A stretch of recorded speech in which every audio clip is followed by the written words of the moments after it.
ನಿನ್ನ ಕೈವಣ್ಣ.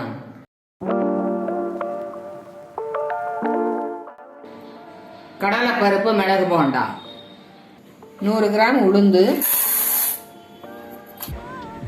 100 கிராம் கடலைப்பருப்பு ரெண்டையும் ஒன்றா கொட்டி நல்லா 2 வாட்டி கழுவிட்டு தண்ணி விட்டு ஊற வைக்கணும். ஒரு 4 மணி நேரத்துக்கு ஊற வைக்கணும்.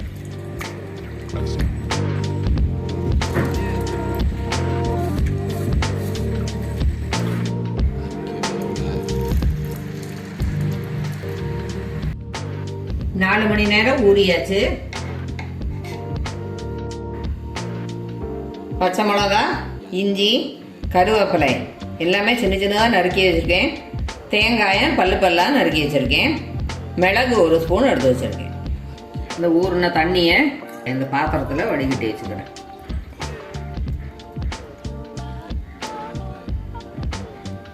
கொஞ்சமாக தண்ணி இருந்தாலும் பரவாயில்ல.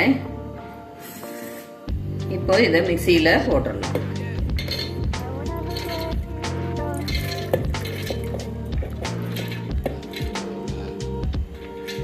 நைஸா அரைக்கணுமா?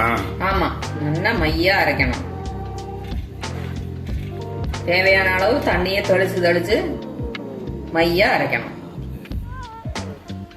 ஏற்கனவே கொஞ்சம் தண்ணியோட தான் போட்டிருக்கோம் இல்லையா, அதனால இப்போ நல்லா பொடிச்சா மாதிரி மேக்சிமம் அரைச்சிட்டு அதுக்கப்புறமா தண்ணி தெளிச்சு அரைச்சோம்னா ஈஸியாக அரைஞ்சு போயிடும்.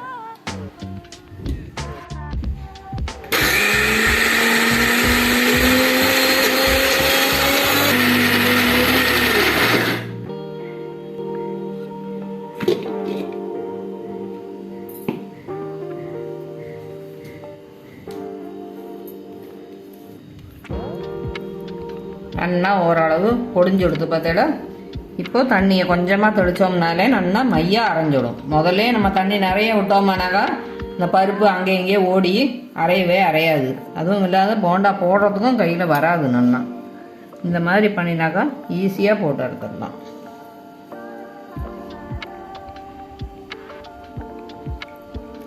ஒரு கை இதில் தெளிச்சுக்கிறேன்.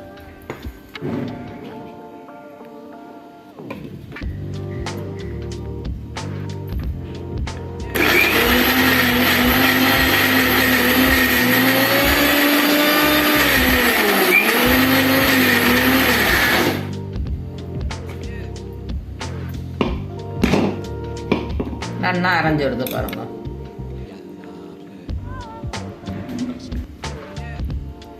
நல்லா பஞ்சு மாதிரி அரைஞ்சிருக்கு. பாத்திரத்தில் டிரான்ஸ்ஃபர் பண்ணிக்கலாம்.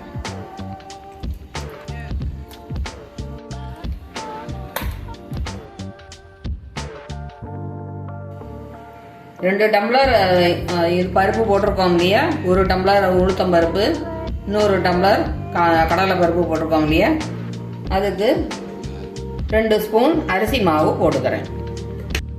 இப்படி அரிசி மாவு எதுக்கு சேர்க்குறேன்னாக்கா அந்த அவுட்டர் லேயர் நல்லா கிறிஸ்பியாக இருக்கும், உள்ளுக்குள்ளே சாஃப்டாக இருக்கும், வெளியில் கிறிஸ்பியாக இருக்கும்.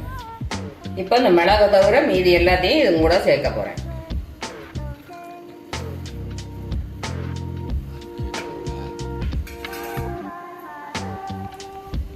நல்லா கலந்து விட்டுக்கலாம்.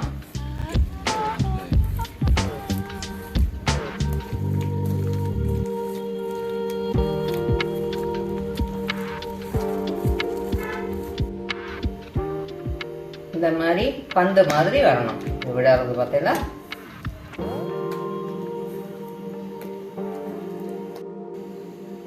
அடுப்புல எண்ணெய் வச்சிருக்கேன், காஞ்சி விடுத்து.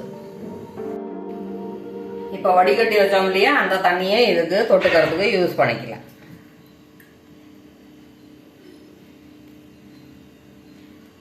நமக்கு எந்த சைஸில் வேணுமோ அந்த சைஸில் போட்டுக்கலாம். 2 மிளகு எடுத்து இதுக்குள்ளே வச்சு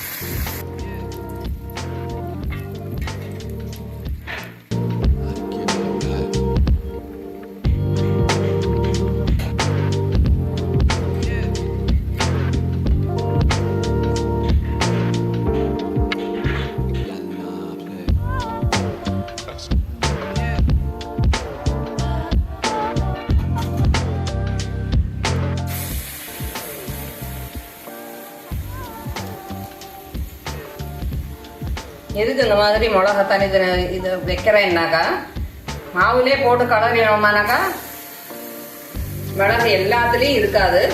அதனால தான் இந்த மாதிரி மாவில் போட்டு கலராமல் தனித்தனியாக வைக்கிறேன்.